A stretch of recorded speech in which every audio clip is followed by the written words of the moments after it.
barcha hayvonlarni yig'ib, baland ovoz bilan dedi: "Menga quloq solinglar. Men sizlarning orangizda eng aqllisiman. Men eng aqlli hayvon ekanman. Demak, hayvonlar shohi bo'lishga loyiqman." Buni eshitgan hayvonlar bir-biriga qarashdi. Ayyor tulki o'ylanib turdi-da, "U haqiqatdan ham aqlli.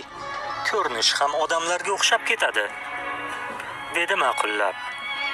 Fil esa boshini chayqadi va "Hayvonlar shohi bo'lish uchun faqat aql yetarli emas", dedi fil.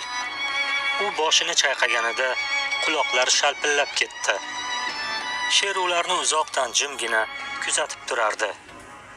Maymun so'zida davom etdi: "Bizga aqlli hukmdor kerak. Mendan boshqa kim ham aqlli qarorlar qabul qila oladi. Men o'zimni bugundan boshlab hayvonlar shohi deb e'lon qilaman."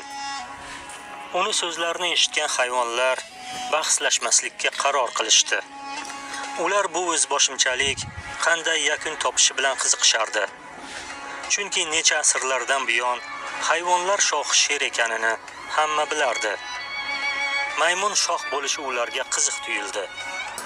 Maymun baland daraxt ustiga chiqib o'tirib oldi va shu daraxtni taxtiravon deb atashni buyurdi. Hayvonlar shohi maymun har kuni yig'ilish qilar, hayvonlarga ko'rsatmalar berar va kundan kunga aql bovar qilmas g'alati qonunlar o'ylab topardi. U o'zini eng aqlli va adolatli ko'rsatish uchun juda ko'p harakat qildi. Ammo qancha harakat qilmasin, muammolar ko'paysa ko'paydiki, lekin ozaymadi.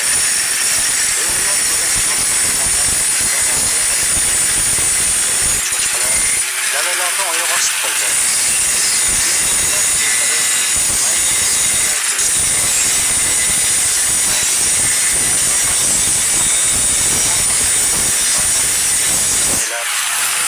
Sizlar bunday qilishga haqqingiz yo'q. Men buni taqiqlayman. Bo'rilarga umuman ov qilishni man qilaman, deb baqirdi u. Cho'chqalarga o'rmondan chiqishni taqiqlab qo'ydi. Lekin maymunga hech kim quloq solmasdi.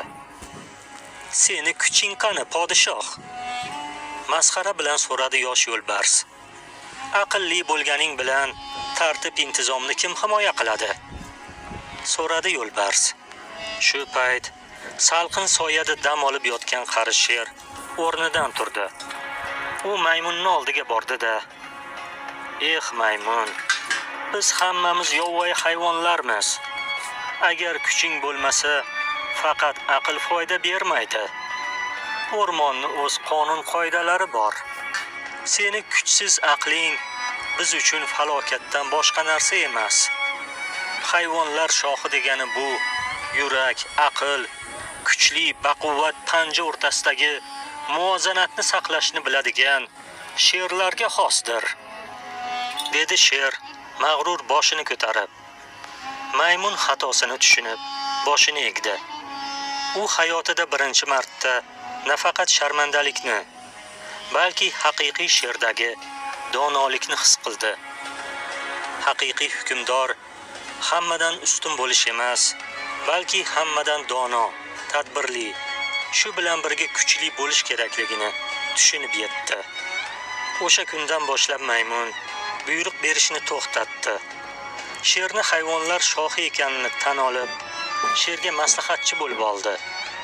Shundan so'ng o'rmonda haqiqiy tinchlik va farovonlik boshlandi.